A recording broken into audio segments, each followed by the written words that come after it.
My lords, ladies and gentlemen, good evening. Welcome here to Policy Exchange. My name's Dean Godson. I'm Director of Policy Exchange. It's my privilege to be your host for the 9th Colin Crampthorne Memorial Lecture. Colin Crampthorne, as many of you will remember, and for those who don't, Colin was a much-loved Chief Constable of West Yorkshire, outstanding professional policeman in charge of the investigation into the 7/7 killings, was the first acting Chief Constable of the new Police Service of Northern Ireland. Before that, Deputy Chief Constable, last Deputy Chief Constable of the old Royal Ulster Constabulary.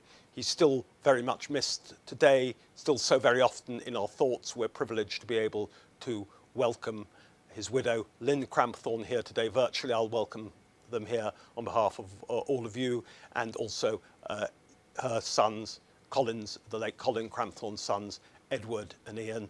Please, very welcome. You're here. We're always honoured to be able to honour the memory of your late husband and father. And in a unique way this year, this is the 9th Crampthorne Lecture. For the first time, we split it in two parts. Last week, many of you will have heard Matt Pottinger, Deputy National Security Advisor to the President, delivering his thoughts initially in Mandarin, first also for Policy Exchange in Friday's last discussion. Today, in the second part, we're having another leading US authority on the region, Dr. Kurt Campbell, previously Assistant Secretary of State for Asia in the Obama administration, and now Chairman, Chief Executive Officer of the Asia Group, one of the leading consultancies in the space, and of course one of the leading thinkers behind the pivot to Asia. We're privileged to be able to welcome you here, Kurt, today from Washington, D.C. You'll be delivering your address for half an hour and then followed by questions. Usual House rules, no question too outrageous. You just simply have to state your name and organization first. So welcome here, Kurt. We look forward to hearing what you have to say. Thank you. Dean, thank you very much. It's really an honor to be with all of you tonight at the Policy Exchange. All I can say is I wish I was there in person.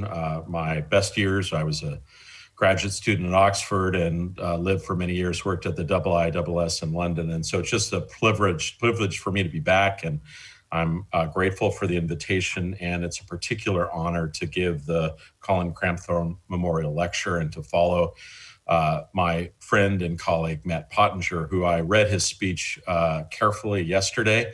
I'm afraid I will not be able to give mine in Mandarin, but I will give it in English, and hopefully it will lead to a spirited discussion and some questions as we go forward. So what I thought was most interesting about the purpose of the Policy Exchange and its ambitions was the idea, the concept, which many think now is a little bit quaint, the idea that politics end at the water's edge, a phrase that is used by those who believe that there still can be some degree of bipartisanship in the formulation and execution of foreign policy. The term derives from a senator in the 1940s, Senator Vandenberg, who was a key isolationist, a person who blocked American engagement in the world, a prominent Republican isolationist, but then at the dawn of the Cold War became allied with the Democratic administration, supported NATO, the United Nations, and became essentially an icon for bipartisan engagement going forward. Sometimes we look back on that period with rose-colored glasses and believe that this period of definition where the United States basically crafted a role on the global stage in the 1940s with new institutions and capabilities was somehow set in stone. But in fact, if you look at that period, it was in many ways as contentious and difficult as the period in the United States today. Now, I don't need to tell you that we are on the verge, we say this all the time in the United States, and in fact, in every country, of an historic election. But I think the case can be made in the United States that the stakes could not be higher. I think in all likelihood, we will have some domestic violence next week. I think we will have contention both legally and politically. And even though it might be settled in the short term, bipartisanship of the kind that we've experienced in the past and we've worked towards and for will be hard fought, and it will be difficult to achieve going forward. One of the things that Dean underscored to me in his communication was the hope that China and Asia policy would in fact be one of those areas where potentially Democrats and Republicans can work together going forward. And I just want to say, in addition to the obvious things, which is that both of our parties, both the Democratic and Republican Party, are going through profound changes. And I would not be at all surprised to see major policy changes and movements across party boundaries. In many respects, some of our policies reflect more tribalism than commitment to ideas or ideology. And I think we're at the beginning stages of rethinking many aspects, not only of domestic policy, but America's role in the world. And so this election, in many respects, stands not only as a kind of a guidepost about what will happen next domestically, but internationally. And I want to give you a sense of the kind of changes that are underway now, and what that might mean for the future, particularly as we think about China. And the way to think about it are three numbers. This will just be a shorthand for you all. Those numbers would be 75, 20, and 40. And let me just unpack that for you quickly. And each of them reflect very deep systemic changes that are buffeting the United States more generally. I think if you look at Asia more directly, over the last 75 years or so, since the end of the Second World War, the United States, working with allies and friends, have essentially constructed a kind of operating system. And that operating system is complex, optimistic, open trade engagement, forward deployed military capabilities, strong treaty allies, agreement to certain principles, freedom of navigation, peaceful resolution of disputes, protection of IPO. You can go through what are the fabric of this interconnected web, but this operating system, again, over the last 75 years, has led to the greatest period of prosperity in Asia in human history. It has been remarkable. We've seen enormous achievements in China, essentially lifted 1 billion people out of poverty, and it's been good for the United States and other countries more generally. So it's perhaps not surprising that this period of, some might describe it as Pax Americana, is being challenged. And it's being challenged from two sources. One, I think, expected, the other a little bit unexpected. The first is China. Arriving states in the international system always challenge certain aspects of the existing system. I don't think China is unique in that respect. I think they like certain parts of what they've seen, but they'd like to change other aspects that would benefit China going forward. And so that kind of contesting, I think, is to be expected and will continue going forward. I think the other source of challenge has been somewhat unexpected. I think President Trump believes fundamentally, if you look at, to the extent that he has policy proclivities over a longer period of time, I think he's viewed Asia not as a sail that has propelled the United States forward, but as a place that has taken advantage of the United States. I think he's deeply skeptical about all of our trade agreements. I don't think he really makes distinctions between trade partners, friends, enemies, and the like. And I think I think he believes that many of these countries have taken advantage of the United States. And so over the last 4 years, the Pax Americana, the system that we've created, has been challenged from two sources, from Beijing and from Washington.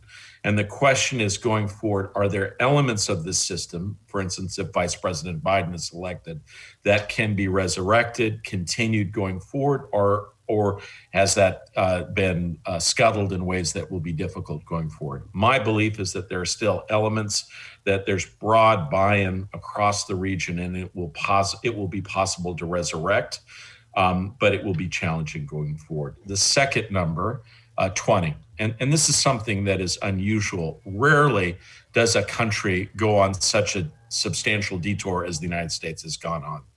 We have overinvested in terms of money, resources, capability, blood, sweat, and tears in the Middle East and South Asia, in Iraq, in Syria, in Afghanistan over the last 20 years. We've built enormous capabilities, and we have frankly overinvested there in ways that we have not been able to take advantage of what I think is clear, that the lion's share of the history of the 21st century is going to be written in Asia. And so there is, I think, a broad bipartisan recognition that we've got to begin this process of shifting. Now, I've used the word pivot. I think that's a little out of vogue now, but overall, the repositioning of the United States more towards Asia, that process is beginning. And I do believe, as Dean would say, that this is essentially bipartisan. The third number, 40, represents essentially the period of engagement. So essentially, engagement with China began about 40 years ago. And I think there is broad recognition that the contours, the elements of that strategy, many of them have perhaps worked well in the past, but they are not going to serve going forward, and that we are in the period of trying to construct a new strategy towards China going forward. And that the past example of engagement with the sexy, big chairs and the secretive whispered diplomacy between the United States and China, that many of those issues and manners of engagement are frankly not going to be replicated going forward. And there's going to need to be a new paradigm for understanding the challenge that China presents to the world, and both the opportunities and challenges more generally. Now, I will say, as a State Department official, I escorted then Vice President Xi around the United States when he was a guest of Vice President Biden. I got a chance to see him up close and personal for a long period of time, and I've had subsequent engagement with him. He is unsentimental, unromantic. Even when he visited Iowa, where he was a student, it's clear to me he saw the United States as a country that that China could compete with, perhaps compete effectively. And I think probably deep down thought that China's time was coming, and that China should and would assume the leading position on the global stage. And so I think in many respects, the analysis that the Trump administration has provided, which is that China as a strategic competitor, I believe that that will continue. The challenge oftentimes in American politics is that successive governments tend to think that the practices of previous governments should all be thrown out, should be put in the ash heap of history and completely reinvent everything.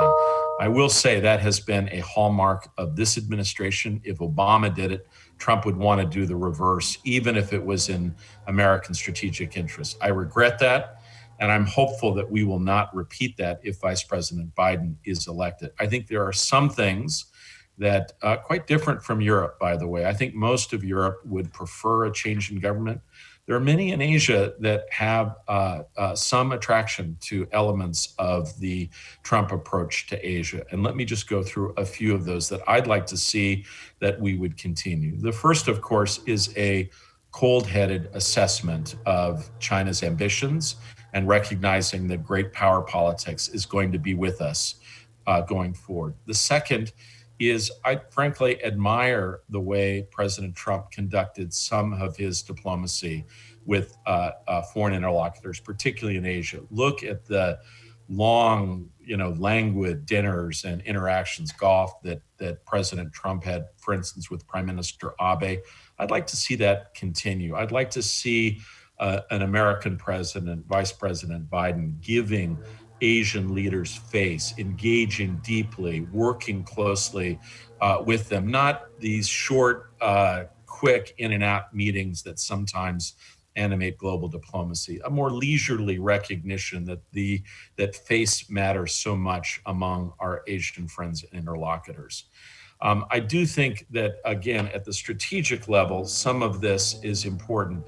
I think the application of a strategy has been a bit of a mess. And so the hope will be that a new administration will put in place a series of activities and initiatives that will send a message about American purpose going forward. Let me just tell you what I think those ingredients are. And some of those things are taken from what Vice President Biden and his key advisors have said, and what I think makes sense as we go forward. The first is frankly the need for strategic statements and documents that lay out a clear strategy for the way forward, even with the recognition that it's going to take a substantial period of time, probably years, maybe even a decade, to essentially finalize and to put the touches on a strategy for ensuring American continuing engagement in the Asia Pacific region. So the first element that I think you're going to hear a lot of going forward is the idea of American domestic investment. And it's not a trick, but it is an approach that Democrats have often made when it comes to foreign policy. The key issue will be the idea that the real areas of competition with China are not military. Military is important, but ultimately it will be in leading technology areas, AI, 5G, robotics, quantum computing. And those areas require substantial investments in R&D, public-private partnerships, education, areas where the United States has frankly fallen down and not made the kinds of investments, frankly, since the Cold War. And so you're going to see a major set of initiatives that are going to have a twin goal: one, to recover from the pandemic, and also prepare for systemic competition with China going forward. The second is a longer term effort, but one that I think cannot be underestimated. And I would call this basically capacity building. So at the same time that we have focused so much on Iraq and Afghanistan, we have focused our capabilities inside the US government and in our military and our intelligence on building a cadre of people that understand local traditions and history in the Middle East. I would posit that we have not made the same kinds of investments in our government. And let me also say in our businesses to really understand the nature of the challenges and opportunities of Asia. So this capacity building is going to take a substantial period. I see up and coming people in academia and think tanks and business, but many of our senior leaders and diplomats and others really cut their teeth in other regions on other issues. They do not have as much experience on what I think are going to be the dominant issues going forward in the Asia Pacific region. And that capacity building of the kind that we did during the Cold War on Russia and arms control is a generation-long effort, but we have to begin now. We've begun over the last couple of years, but there's much more to do. And I will simply say that I work with a lot of businesses now. Many of them have not invested nearly enough in what will be dominant markets in the Asia Pacific region going forward. The third element that you're going to hear a lot about going forward is allies and friends. And it's an easy throwaway line. It's not meant to be throwaway, but the idea that we're going to listen more and work more closely with allies and friends. And I think in many respects, this is meant as a contrast with the Trump administration. And I think just as I tried to compliment the Trump administration on successfully and effectively diagnosing some of the challenges that China presented, I think they have tried to go it alone way too much, and they have not worked as effectively with a broader coalition of countries. They have done some in the Quad and some bilaterally, but I think overall much more needs to be done in terms of allied and friendly engagement. But it's going to turn out, as someone who I've worked in the Pentagon, the State Department, elsewhere, I've worked a lot on allied engagement. It is challenging, and it's much harder than we realize. And there are a number of things that will be difficult right from the outset. The first is that as we listen to allies, it's going to turn out that many of them are going to say, let's have a trade strategy. Let's have an effective, outward, optimistic trade strategy. And right now, the position formally, if you will, of both political parties in the United States is ambiguous about trade. So we're going to have to think that through and understand that our ticket to the big game might be our military capability, but countries are looking for more. They want an open, optimistic trade framework, standard setting in which the United States engages. The second issue, frankly, here is that the effort will be not just to engage Asian allies, but European allies. Now, I've tried to do this in the past, officially and elsewhere. It's high time that we began a much more consequential dialogue between Europe and Asia about Asia. I don't think that's an easy dialogue. I think all countries involved have different perspectives, but we need to be more purposeful about it. We've had discussions about climate change, about Afghanistan, about NATO, about the Balkans. Now we have to apply the same intensity to the Asia-Pacific region. Bridging those different kinds of alliance relationships, I think, are going to be challenging, but they're nevertheless very important.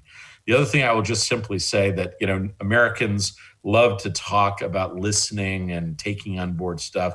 I think psychologically it's challenging for us, just to be honest. And so the question will be, will we really be able to sit down and play that subtle diplomatic role that's so necessary in the current environment, in an environment in which many countries are questioning our staying power and our stability? And then lastly, guys, every time China is confronted with a group of nations that are organizing against them, there's no country better in splitting those countries like a cord of wood. Look at what China has done in the G20. Very effective at blocking countries that seek to take common steps against them.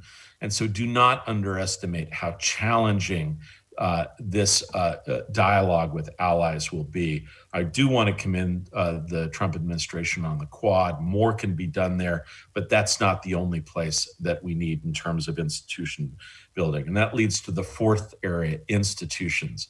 I think withdrawing from a number of institutions and investing modestly is not an option going forward. We will need to rejoin a number of institutions, the WHO, the Paris Accords, but we will have to double down on most of the engagements across Asia. And they seem like just, almost, ASEAN Regional Forum, the ARF, the East Asia Summit. They seem like alphabet soup of diplomatic engagements, but increasingly Asians judge the United States by our attendance record and our engagement. They're a long way away. I do want to commend Secretary Pompeo for a lot of engagement. We're going to have to also step up. The next administration spend much more time in these building these institutions, engaging in difficult discussions, and essentially seeking to build the capacity across the board. If you compare Asia with Europe, once institutions, secretariats were built, that's when many of these institutions really started to take off and show signs of life and durability. I expect the same thing to happen in Asia. The United States is going to have to lead that. And then finally, Dean, and I'll conclude in just a moment, is really China. How to think about China going forward more directly. And I do believe that the watchword of relations with China will be competition. We will try to modify it with words like stable competition, but that's not just for us to decide. And I think we have to recognize that this is a relationship unlike the former Soviet Union. And people who fall back on Cold War metaphors, I think the Cold War is a very poor framework for thinking about the US-China, not least of which because no country wants to make a fundamental decision of which side they are on. Also, middle powers are going to play effectively in that space. But countries are divided through boardrooms and through government offices, with some wanting a closer relationship with China because of obvious economic reasons, and others believing that some sort of relationship with the United States and other Western institutions is essential. So that whole dynamic is going to continue. It's extremely important. And the framework for the US-China relationship is going to be multicolored, not black and white of the kind of the relationship between the United States and the former Soviet Union going forward. So again, competition will be the watchword. Hopefully stable, but there are almost no guardrails on the US-China relations. So the potential for inadvertence in accident is real, and escalation on issues in the South China Sea, across the Taiwan Strait. We do not have the mechanisms in place that would manage an increasingly complex relationship like the United States and China. I also think we tend to underestimate the nature of the interdependence between the United States and China. I know there is a view that we will be able to permanently and decisively decouple and delink. I think certain elements of decoupling will continue in technology, 5G and the like, but that process will be difficult. And there will be areas where I think Chinese investment in the United States will be discouraged. I think there will likely be some elements of retaliation in China. I think we need to understand clearly by taking steps against China, there will be consequences and there will be pain felt. And both countries will need to understand that moving away from interdependence will have economic consequences more generally. But I believe that path is put in place generally. And the key will be to balance these elements of competition and hedging with what I think will be elements and areas where their members of the Biden team will desire a degree of engagement with China going forward.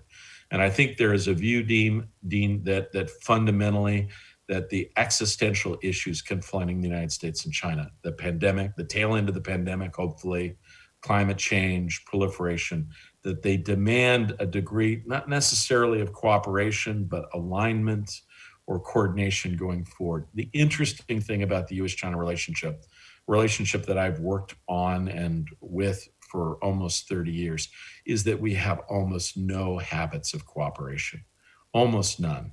So even though we work in alignment occasionally, the level of distrust has always been high, and very little structural cooperation in the third world, in development, on a host of issues. And trying to do that now in a period of heightened tensions will mean that it's all the more difficult.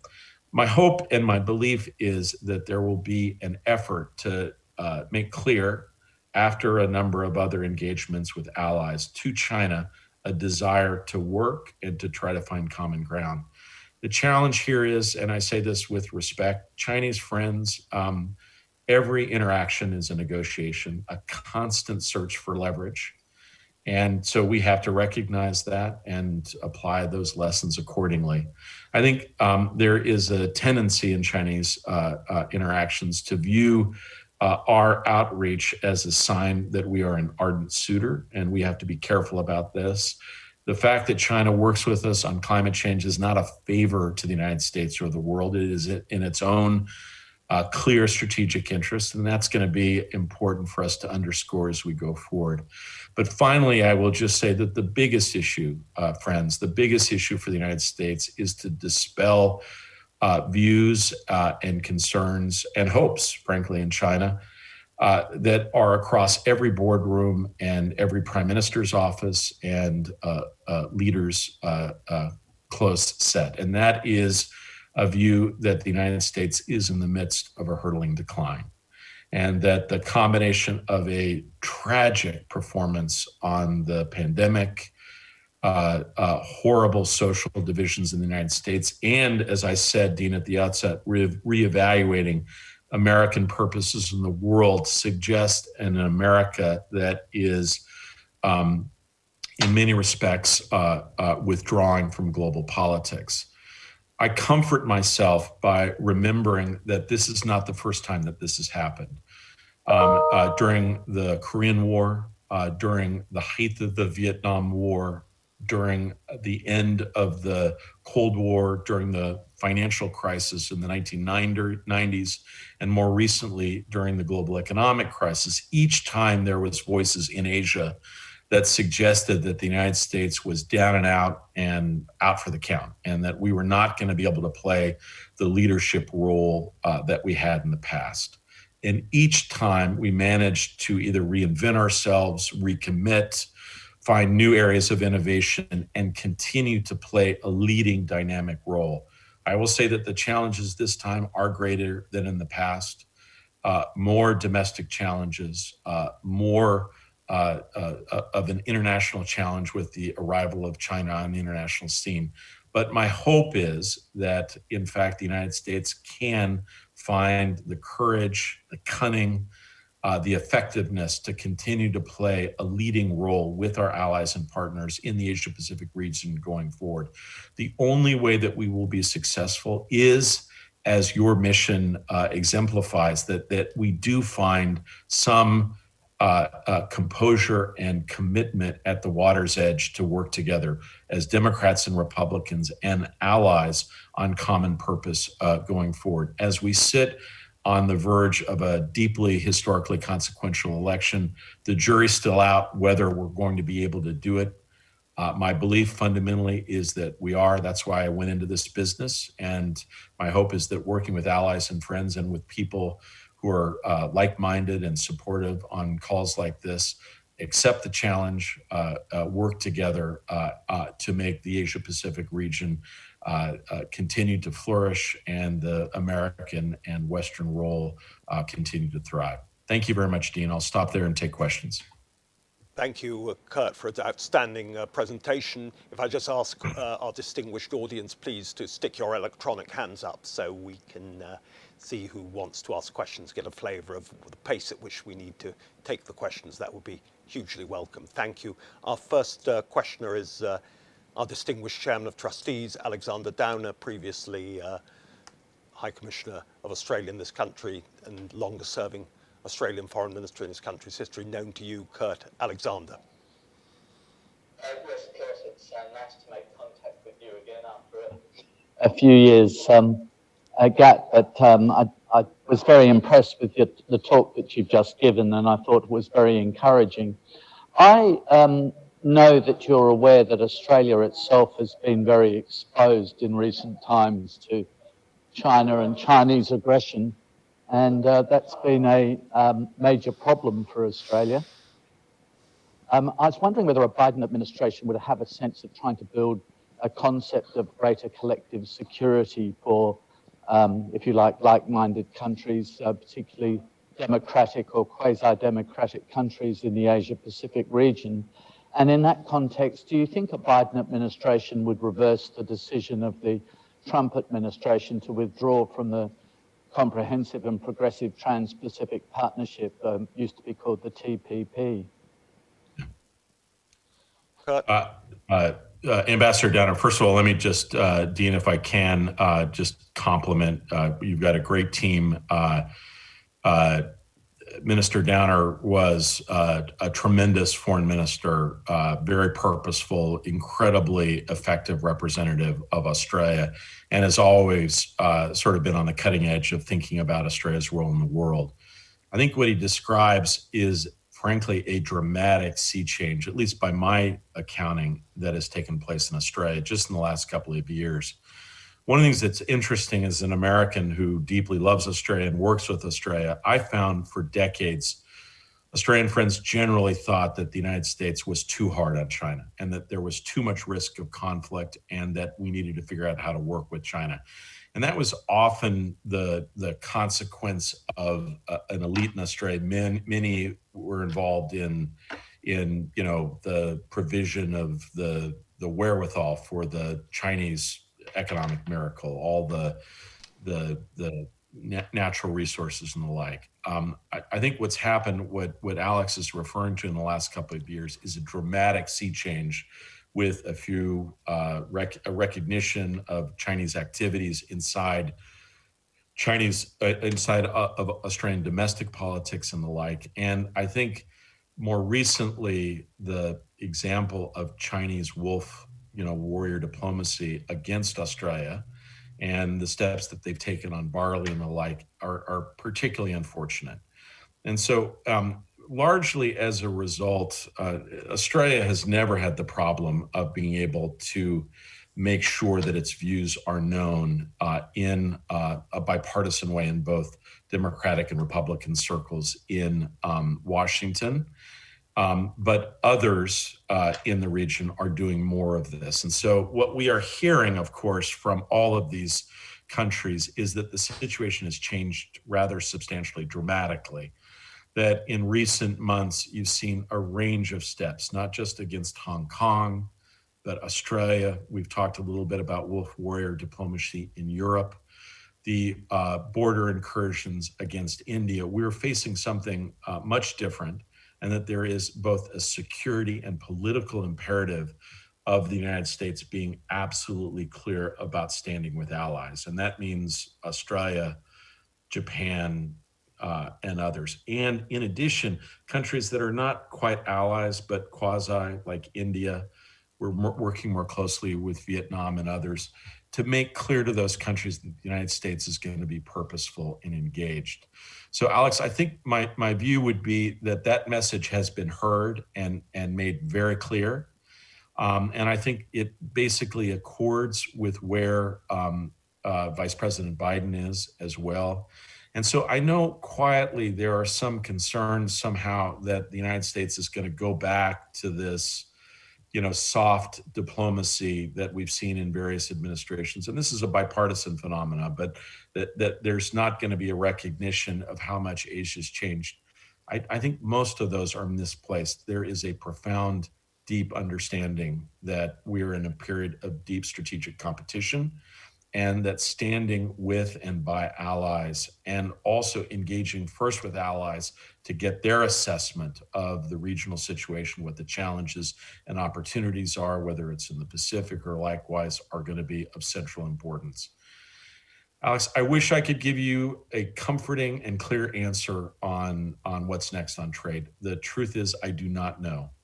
I think there are a number of potential options out there. One is to resurrect TPP. I think that's hard in the short term. I think it's very difficult politically. I think there are some that have suggested maybe a bilateral agreement, maybe some sort of an electronic trade agreement. Others are suggesting let's put this aside for a while. I will simply say, as you know better than I do, trade finds you, and we will need to have a trade strategy going forward, given all the other things that are brewing right now. My guess is that this is going to take a little longer to formulate. And what I am personally counting on when we open those dialogues with allies and friends, not only will we hear crucially from Australia about being clear-eyed about China, but also about clear-eyed about our own role and how important a trade strategy will be going forward. Thank you. Thank you so much for that answer. Next questioner up, Right Honourable Lord Blencathra, distinguished former Conservative Chief Whip. David, are you still in on the call? Yes. Thank you, Dean. Dr. Campbell, an absolutely outstanding contribution. And like you, I feel that the West has fallen way behind China in commercial and competitive terms. And I deeply share the hope that the United States will be able to rise to the commercial and competitive challenge of China. But could I follow on from Alexander Downer's question on military matters? The new head of our security service, MI5, has said that whilst Russia is an irritation, or aggravating, I think he called it, the real threat to democracy, to our future, to prosperity, is from China. So would you favour a new and extended NATO, which brought in Australia, New Zealand, India, possibly Taiwan and South Korea, and a NATO that was looking away from the Cold War in Europe and looking to the possible threats from the Far East? Thank you.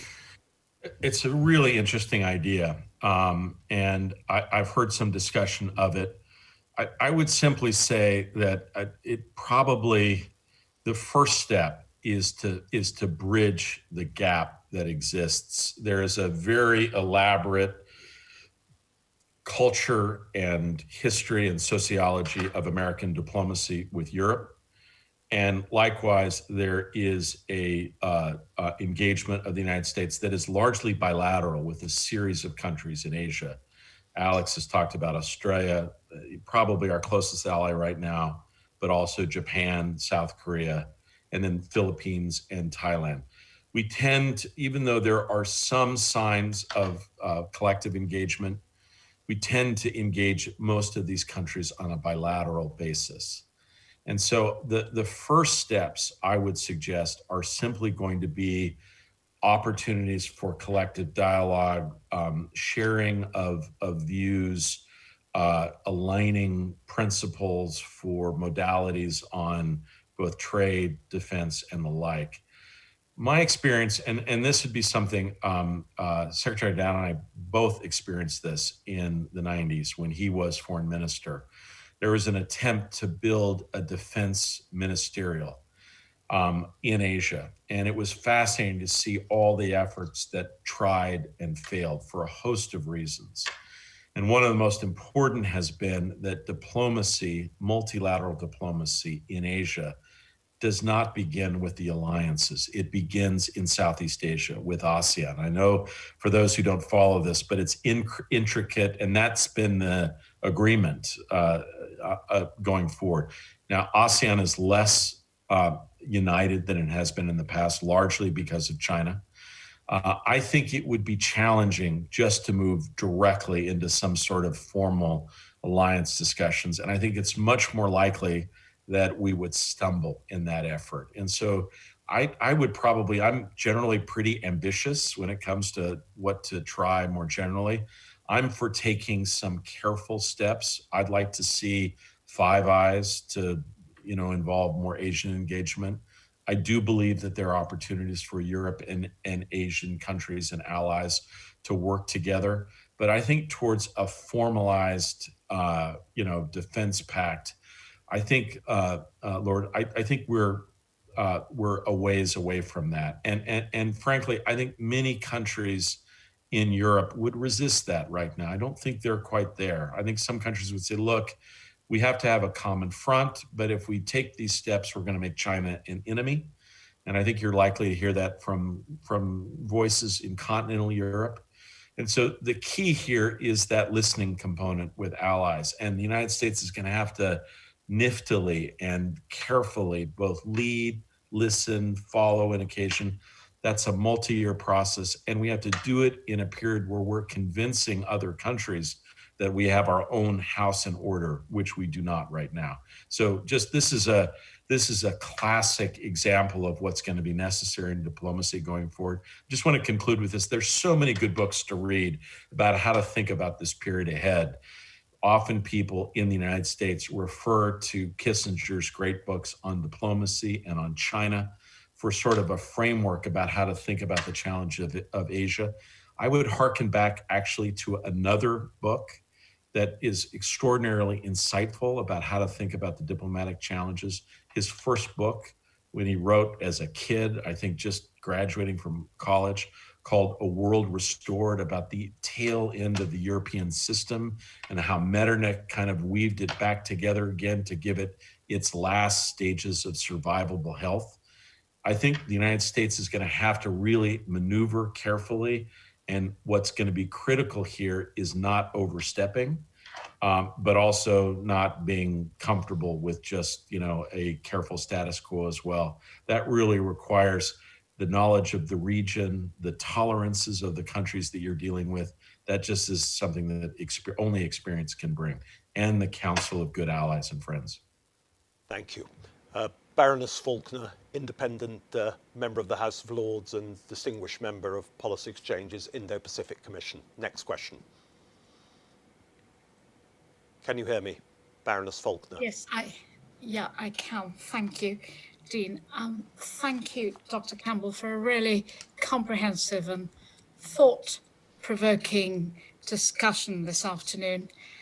I completely agree with you about the wasted 20%, the focus that the West has expended in the last 30 years on the Middle East, to the detriment of building our relations in East Asia and the Indo-Pacific.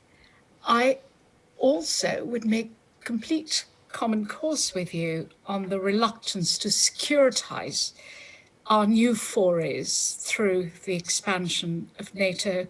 I think that would be absolutely, as you say, not just send the wrong signal, but it would put the countries that are likely to wish to have closer ties with us on the defensive, because it would make them very overtly choose which side they were on, and they have to tread much more carefully due to geographical proximity. But my question to you is a slightly different one, and it's about values. And the previous relationship we had with China till Mr. Trump came along in the West, the EU as well as the US, was based on a sort of coexistence / cooperation, that we recognized that we had very different values and had come from different trajectories. But since Deng Xiaoping embraced capitalism, that we could do business together, to quote another former British Prime Minister. And I think the last few years and the authoritarianism in China under Mr. Xi from 2013, emerging slowly from 2013, I think now puts us in a more difficult position, because when your value systems diverge so profoundly as to go beyond values, to endanger global security, and I'm thinking in the United Kingdom, Hong Kong is a live issue, but I'm also thinking longer terms about Taiwan and your own security arrangements with Taiwan, implicit though they are, that when you take things like, for example, the internet, where there's what we call now a splinternet. So you have an authoritarian, controlling, capitalist-based form of commerce, which is so divorced from our values and our concerns about e-commerce, that, but nevertheless, they have access to our marketplaces and our capitalist system, but we don't have access to them. And so my question to you would be, to what extent is corporate America ready to stand behind a more cautious stand towards China, and perhaps even a stand towards China where there may be commercial loss, but that will be part of the price to be paid for the value system that the West upholds? Just great points and very well said. I do want to make one point before I get into this question about what's the role and responsibility of corporate citizens as we think about the way forward. And this gets back to one of the previous questioners as well. I think, during the Cold War, there were clear geographic lines, and you knew what countries were with, what countries were not, and we understand that. And I think there is sometimes a tendency, even I see it among my compatriots, to think in those terms. What countries are, quote, quote, with us, which countries are not. I would say my experience of every country in Asia is that every country, even countries that are very proximate and small to China, want a relationship with the United States. And even those countries that are deeply aligned historically, culturally, politically with the United States want a commercial relationship with China. And so the truth is that right now, the golden age of strategy is neither in the United States or China. The most interesting strategic opportunities for countries is for middle powers. Middle powers like Japan, like Australia, like India, like Great Britain, that are maneuvering between China and the United States, trying to get advantages in both getting assurances on strategy and security in one hand, careful commercial and economic engagement also with China. My expectation, friends, is that process is likely to continue. I don't believe that there is likely to be events, even something like what we've seen in Hong Kong, that is going to cause major countries to decide, I'm going to decide on this side of the ledger. Even Japan under Abe, very much aligned with the United States. Trump and Abe bond, very powerful. If last year had not been about the pandemic, Abe would have finished his term in office with a tremendously successful Olympics and a path-breaking diplomacy between China and Japan that would finally attempt to put history in the rearview mirror and a different kind of relationship going forward. I expect, friends, more of that, this kind of positioning. And the United States needs to understand that frankly is in our interests. We should not force countries to think about, choose one side of the ledger or the other. What we want is a system in place in which there are elements of that system that countries buy into aggressively and assertively, and we define those elements, and at the same time that they present opportunities for continuous Chinese engagement with us, even though we acknowledge all the things that have just been discussed in terms of what President Xi represents in terms of a new Chinese leader. So two last things, if I could. The one thing I would say about President Xi, he's done a lot of different things. He's helped China get out of the pandemic. He's continued Chinese growth. But the most interesting thing, and in my view, in some ways the most troubling, a succession of Chinese leaders have gone through extraordinary steps to build the institutions of what might be described as collective leadership, forcing leaders to consult and engage with the members of the standing community and others as they make decisions. What President Xi has done since 2013 is breathtaking. He has disassembled all of these institutions that previous Chinese leaders built, Deng Xiaoping, Wen and Hu and others, that would prevent the emergence of a leader like Mao, who had unquestioned power and authority, which all Chinese leaders felt was the biggest threat to the Chinese system. And of course, now we have probably the most powerful Chinese leader.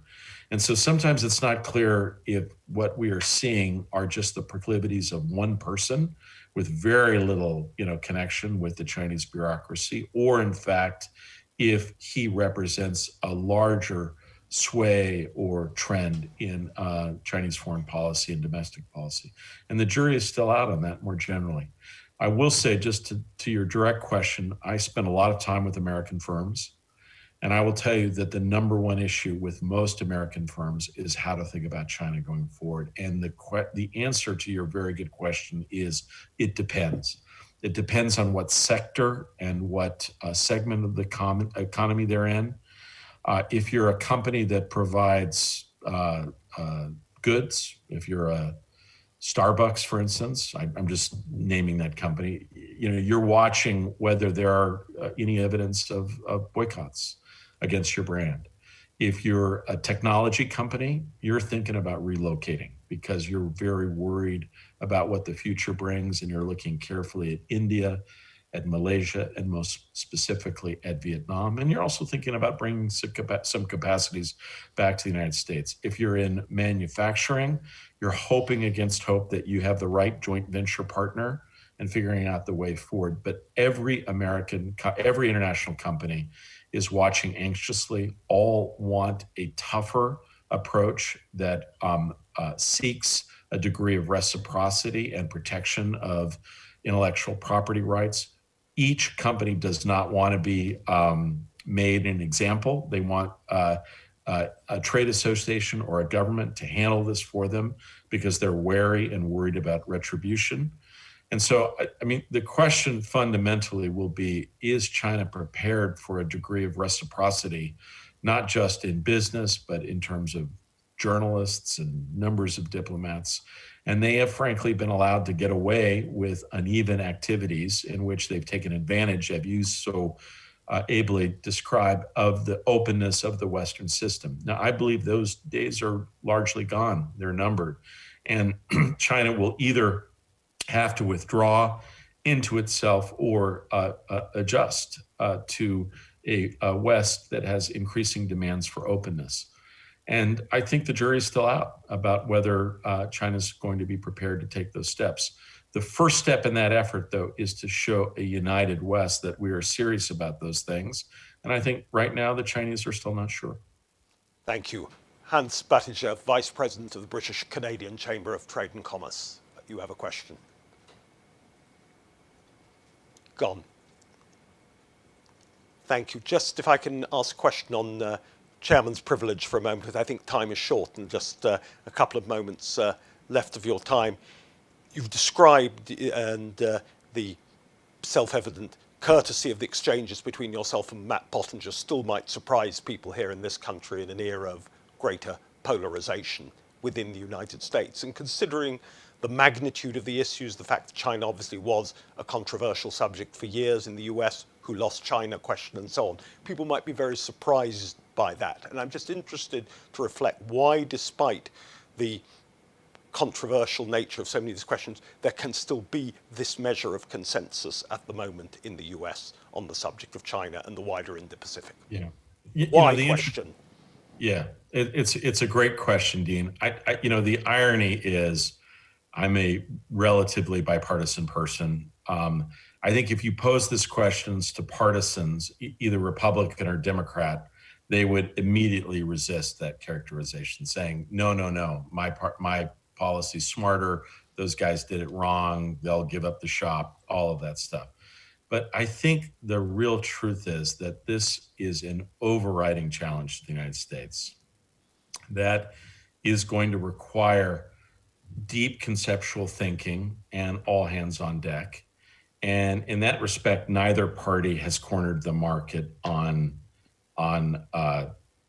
knowledge.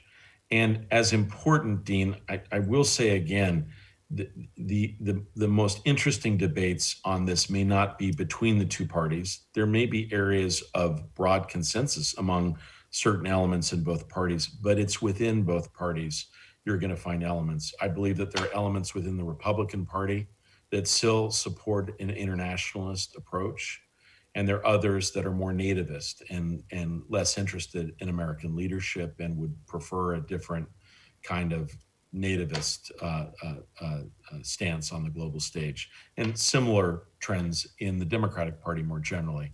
But I do think you are onto something, and I want to commend you with this lecture and this decision to bring us both together. It so happens that Matt and I are friends, and we're careful. I think we would both carefully criticize one another or each of our positions, but I also believe that there is a role for a certain degree of civility in the conduct of sort of thinking about the future of American foreign policy.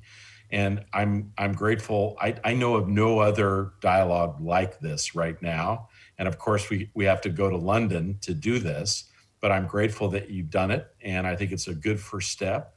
And I do believe that some degree of bipartisanship as we think about Asia and China is going to be essential going forward. Without it, we will in all likelihood fail. Thank you. And just if I may conclude proceedings now saying that this has been an innovative Colin Crampthorne Memorial Lecture. As I say, the family hugely appreciative of you coming in on doing this and your performance here today in this way.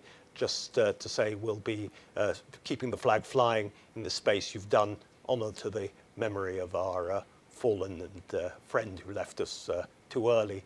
We'll be doing much more in this space with our own Indo-Pacific Commission chaired by, as I said earlier, by former Canadian Prime Minister Stephen Harper. It's amongst the most important issues in the world today, not least in the run-up to the UK government's own integrated review, perhaps the most important review of UK security, foreign and defence policy since the end of the Cold War, and it's important mission for us all to keep that going. And just want to thank you for delivering your lecture today in accordance with the very highest standards of this important keynote event. Thank you from Washington. Thank you for all of us here. Thank you for everybody coming in, and we'll be putting out the both lectures. One, Matt's is already online with the transcript. We'll be doing the same for this second part of the Crampthorne lecture. Good night to you all. Thank you for coming. Thank you, Kurt. Thank you.